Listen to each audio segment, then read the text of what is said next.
is a personal brand, and why should you be worried about your own personal brand? Well, when we talk about brands in everyday conversations, many of us think about world-leading commercial brands like Nike, McDonald's, Disney, Apple, Google, Coca-Cola, or even some of the non-for-profit organisations and their brands like Greenpeace or Red Cross. However, if you're aware of it or not, every single one of us has a personal brand. Some of these brands might be more distinctive, thought through, carefully curated than others, but that doesn't take away from the fact that you have a brand in the first place. Your brand is reflected in the unique combination of skills and experiences that essentially make you, you. Your personal brand reflects how you present yourself to the world. So as you choose your university course, your major, your specialisations, and even individual units, you will shape your knowledge and consequently both your brand and your USP, so your unique selling proposition, or what you have to offer to future employers and the world. So as you choose which activities and clubs to become engaged in or not, you are proactively shaping your career options and path. An effective personal brand differentiates you from others, or if you like to look at it within the context of career opportunities, your brand has the power to differentiate you from the competition. So Katharina, if we're going to talk about personal brand, what are the key ingredients for a strong, distinctive, successful brand? Well, first of all, a strong brand has some clear core values. So the latest research shows us that we increasingly expect brands to stand up for issues and causes that they believe in. So as consumers, we don't really like bland brands. We like brands that speak up. We like brands that defend their values. So just think about Nike's Dream Crazy Kaepernick advert. We expect brands to be authentic. We don't like plain brands that are everything to everyone. So as consumers, we relate to brands that live up to their own values, that aren't too polished, but that are also reliable and trustworthy. So within this context, we think about Dove's campaign for beauty, its self-esteem project, and its real strength campaign for its men's care range of products.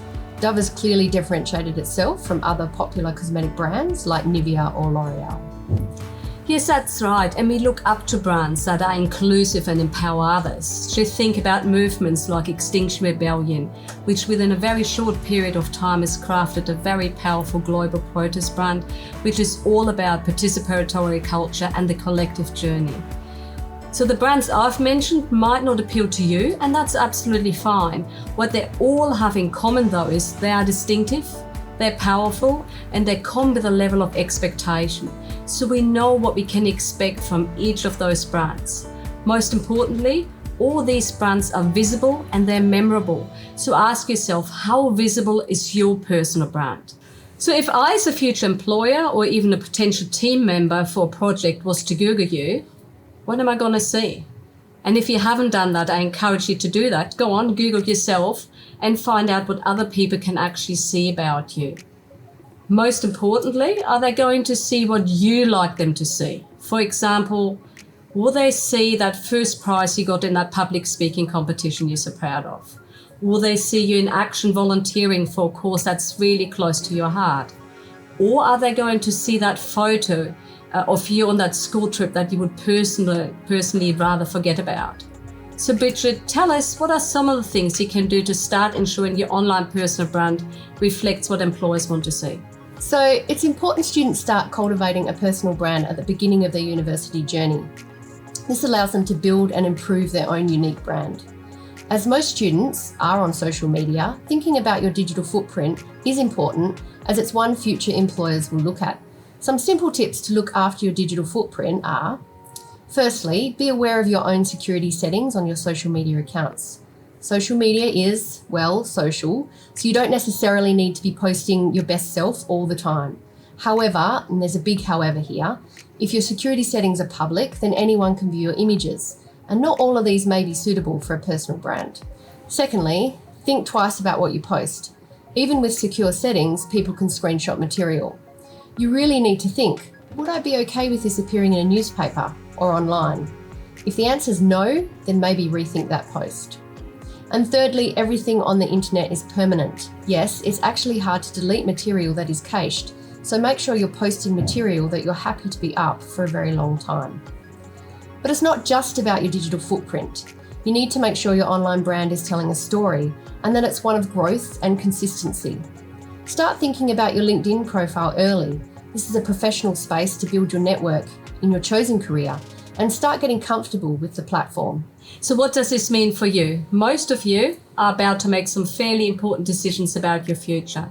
My advice? Reflect on your personal values, your own brand, and what you would like your personal brand to look like when you graduate. Don't fall into the trap to be swayed by others in relation to your study choices. Do your own research, listen to your inner voice, and choose your own career path. It takes a while to build a personal brand. It's the consistent actions over time. And in the digital world, this is how you show those actions. So it's time to start thinking about that brand now, about how you build the online community you want to connect with. What are the key topics you want to focus on, be an expert in? Build your understanding of these areas and you'll start positioning yourself as an expert. Most importantly, don't worry too much about getting every single one of these decisions right.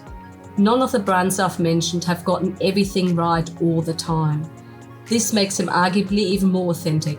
In summary, if you like it or not, you already have a personal brand. Going forward, make sure that this brand reflects what you would like it to be.